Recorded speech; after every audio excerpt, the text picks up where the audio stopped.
जय हिंद साथियों। UP GK की शानदार क्लास जो डेली रात को 10 बजे होती है उसमें जीके जीएस भाई प्रबल सर आपका अपना परिवार है, उसमें आप सभी का मैं प्रबल बहुत बहुत स्वागत करता हूं।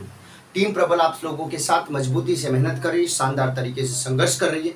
आपको ये मेहनत, आपको ये संघर्ष, आपको ये परिश्रम कैसा लगता है, आप लोग अपना प्यार सपोर्ट देके जरूर बताएंगे। एक बार जितने भी हमारे प्यारे साथी सेशन में लाइव जुड़े हुए हैं सब लोग एक बार सेशन को क्या करेंगे, लाइक करेंगे।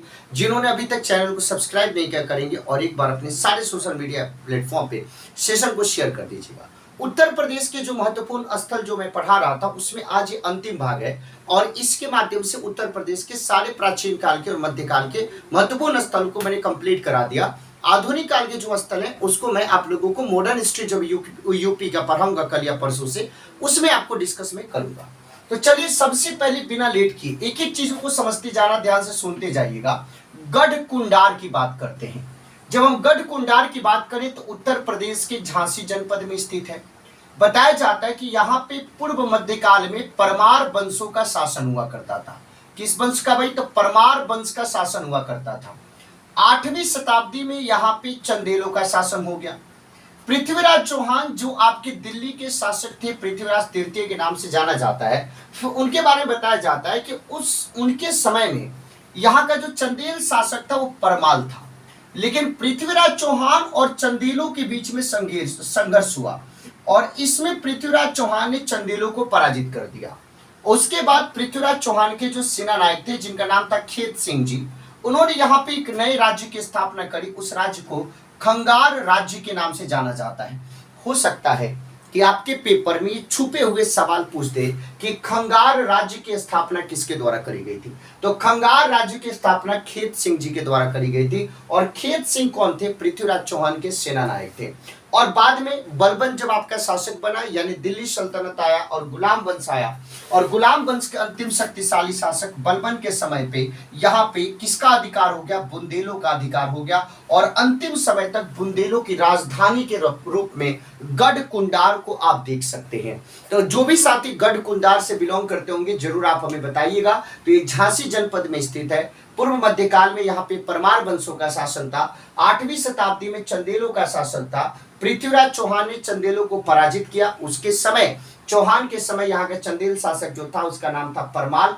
पृथ्वीराज चौहान के सेनानायक खेत सिंह ने यहाँ पे खांगर राज्य की स्थापना करी। बलबन के समय बुंदेलों का अधिकार था और बाद में बुंदेलों को पराजित करके बलबन ने इसको जीता। तो ये गढ़ कुंडार समझ में आ गया। अब हम लोग दूसरे आपके प्लेस की चर्चा कर रहे हैं जिसको क्या बोलते हैं? गोला गोल कर्णनाथ।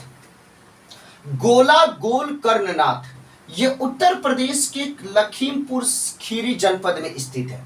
ये एक बहुत ही प्रसिद्ध यहाँ पे एक विशाल झील है और उसी विशाल झील के समीप एक मंदिर है जिसको गोकर्णनाथ के महादेव मंदिर के नाम से जाना जाता है। गोकर्णनाथ महादेव के एक विशाल मंदिर के तौर पे जाना जाता है और ये मंदिर बताया जाता है कि महायोगी गोरखनाथ के द्वारा खिचड़ी प्रसाद वितरण के स्थल पर स्थापित ये किया गया था, जो कि नाथ संप्रदाय का सिद्ध पीठ माना जाता है। तो ये जब हम बात करते हैं इस जगह की तो गोला गोल कर्णनाथ, और वहां पे ये मंदिर स्थित है, विशाल तालाब स्थित है और ये लखीमपुर खीरी वर्तमान में उत्तर प्रदेश के जनपद में स्थित है। तो गढ़ कुंडार भी आपको समझ में आ गया, गोला गोलकरनाथ भी समझ में आ गया। अब हम किसकी बात करेंगे? गणेश बाग की बात करेंगे। जब गणेश बाग की बात करें तो ये कहां पे? तो उत्तर प्रदेश के चित्रकूट जनपद में स्थित है। बताया जाता है कि 19वीं शताब्दी के आरंभ में एक शख्स थे, एक राजा जिनका नाम था विनायक राय पेशवा। उन्होंने अपने आमोद प्रमोद के लिए यहाँ पे एक मंदिर का निर्माण करवाया और वो मंदिर काम, योग और भक्ति के सामंजस्य को क्या करता है? प्रस्तुत करता है। और इसी मंदिर के बीचों बीच एक मंदिर है जिसको षडकोणी पंच मंदिर के नाम से जाना जाता है। और इस षडकोणी पंच मंदिर की सबसे प्रमुख जो विशेषता है वो ये है कि इस मंदिर के ऊपरी भाग में जो भित्ति प्रस्तर है, यानी दीवार जो पत्थर के बने हुए हैं, उसकी बारीक कटाई करके खजुराहो की स्थिति जो कि मध्य प्रदेश में है उसको यहाँ पे दर्शाया गया है।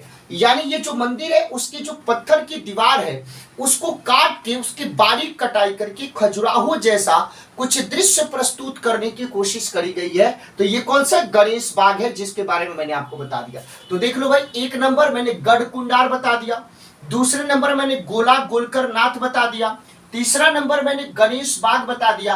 अब चौथे नंबर में हम लोग बात कर लेते हैं चंदावर के बारे में। देखो, अगर आप हमसे इतिहास पढ़ते हैं तो आपको चंदावर के बारे में जरूर पता होगा।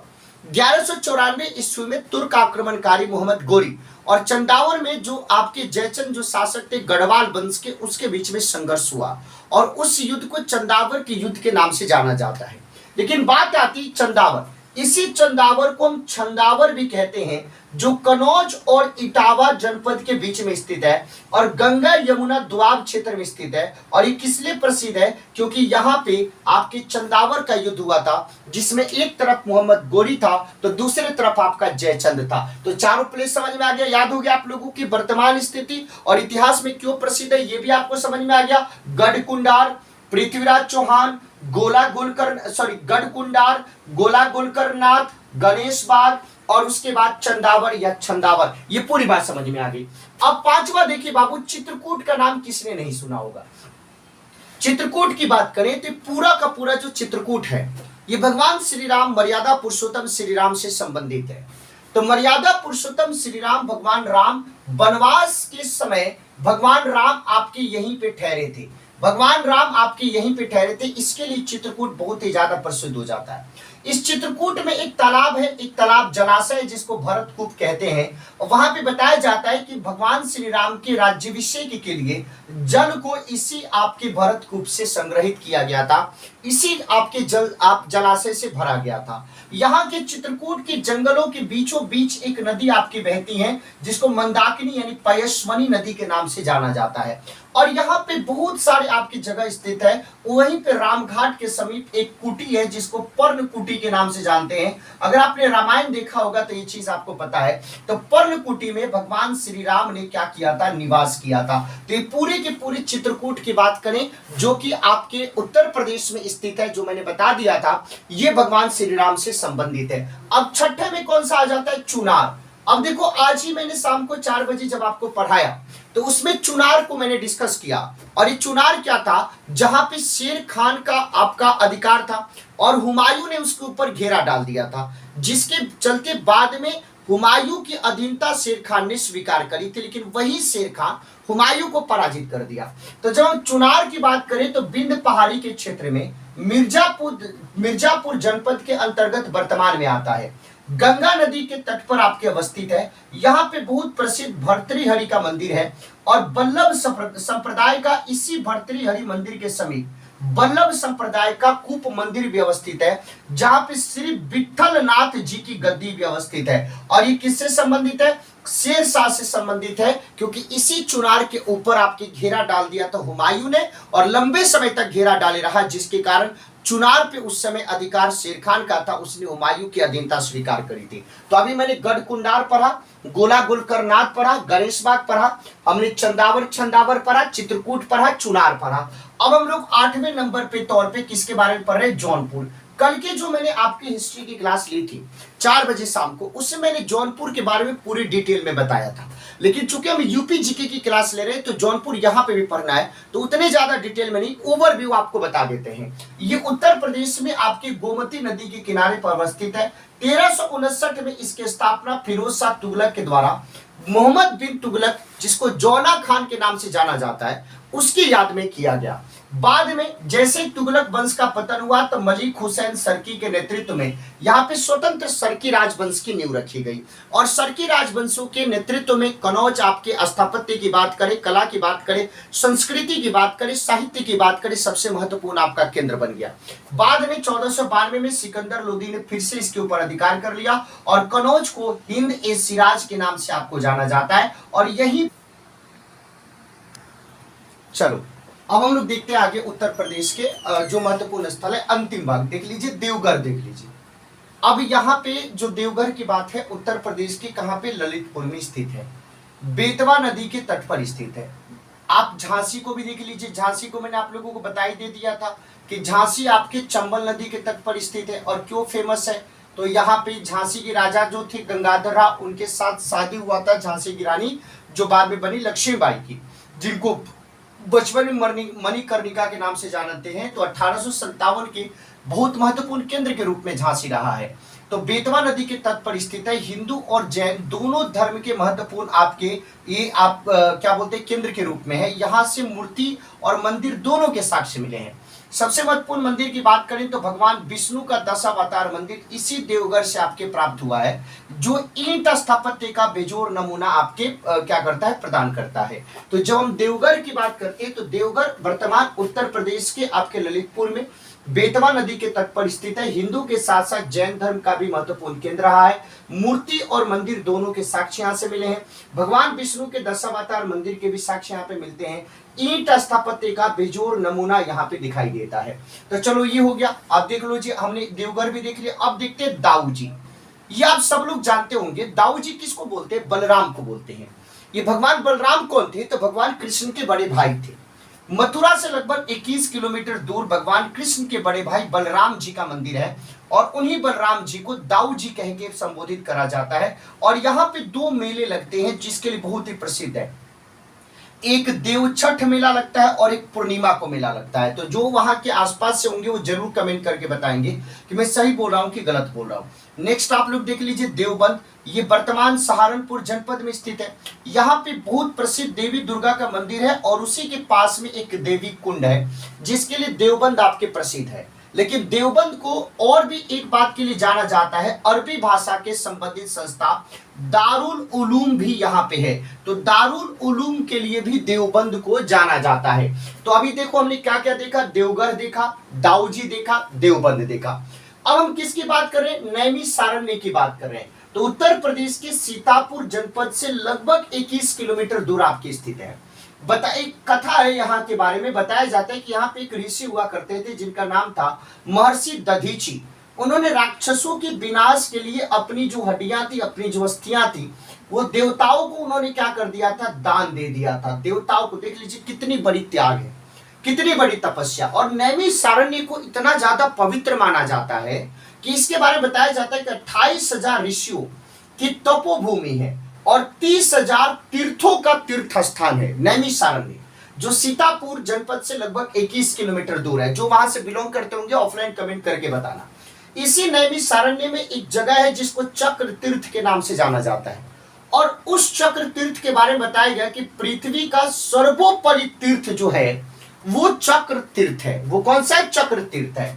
फाल्गुन मास में यहाँ पे 24 कोस की परिक्रमा किया जाता है, जो कि बहुत ही ज्यादा पवित्र, बहुत ही ज्यादा मतलब एक विश्वास वाला माना जाता है।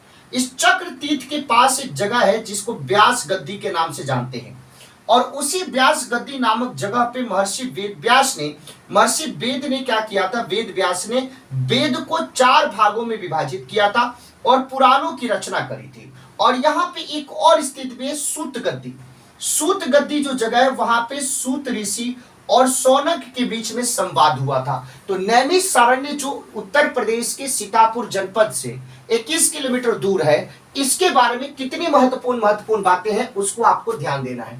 अब देख लीजिए प्रयाग के बारे में। जब हम प्रयाग की बात करते हैं, जिसको पहले इलाहाबाद कहते हैं, क्यों? क्योंकि अकबर ने यहाँ पे इलाहाबाद किला की स्थापना करी और इस नगर का नाम इलाहाबाद अल्लाह रखा, लेकिन इसका मूल नाम प्रयाग था जो वर्तमान में फिर से रख दिया गया है। गंगा यमुना सरस्वती के संगम पर स्थित है। धर्म ग्रंथ में इसको तीर्थराज कह के संबोधित किया गया है। माघ के महीने में प्रत्येक साल माघ मेले का आयोजन किया जाता है। प्रत्येक 6 साल के बाद अर्धकुंभ का आयोजन, प्रत्येक 12वें साल में कुंभ का आयोजन यहाँ पे किया जाता है। बहुत ही पवित्र आपका जगह है। अकबर के समय में मैंने आपको बताया था कि अकबर के समय में यहाँ पे इलाहाबाद को जीत के इलाहाबाद अल्लाह का नाम दिया गया था। समुद्रगुप्त की बात करें तो समुद्रगुप्त के बारे में पता चलता है, जिसको भारत का नेपोलियन कहा जाता है। और इसके जो दरबारी कवि थे हरिसेन, उसने जो आपके अभिलेख लिखे हैं प्रयाग में ही स्थित है, कौशाम्बी के पास। प्रयाग प्रशस्ति जो चंपू शैली में लिखा गया है और समुद्रगुप्त के बारे में जानकारी पता चलता है। और यहाँ पे प्रत्येक 5वें साल आपके हर्षवर्धन के समय में क्या किया जाता था? महामोक्ष परिषद का आयोजन किया जाता था और बताया जाता है कि इसी महामोक्ष परिषद से जो कुंभ और अर्धकुंभ का कॉन्सेप्ट है आया हुआ है। पांचाल के बारे में मैंने आपको पहले ही बताया। वर्तमान का बरेली, बदायूं, फर्रुखाबाद जो जनपद के जो इलाके हैं उसको उस समय के पांचाल से आप समझ सकते हैं। महाभारत काल में यहाँ के राजा द्रुपद हुआ करते थे, जिनकी कन्या थी द्रौपदी, जिसके लिए आपके क्या किया गया था, स्वयंवर का आयोजन किया गया था।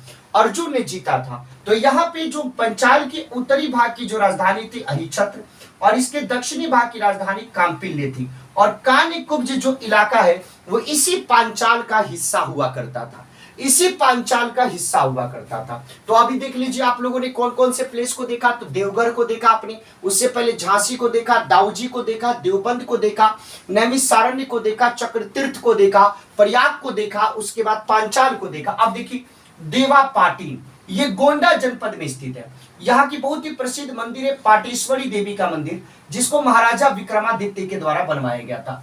उसके बाद आप ददरी का नाम सुने होंगे, बलिया जनपद में स्थित है। ब्रह्मा के पुत्र जो भृगु आपके ऋषि हैं, उनके शिष्य दरदर मुनि की तपोभूमि मानी जाती है, और यहाँ पे भृगु ऋषि का प्रसिद्ध मंदिर है। और प्रत्येक साल कार्तिक मास में यहाँ पे दरदरी मेले का आयोजन होता है। तो ये कौन सा है, ददरी। तो अभी मैंने आज पूरे के पूरे उत्तर प्रदेश के 3-4 दिनों में महत्वपूर्ण स्थलों को सारा डिस्कस कर दिया है।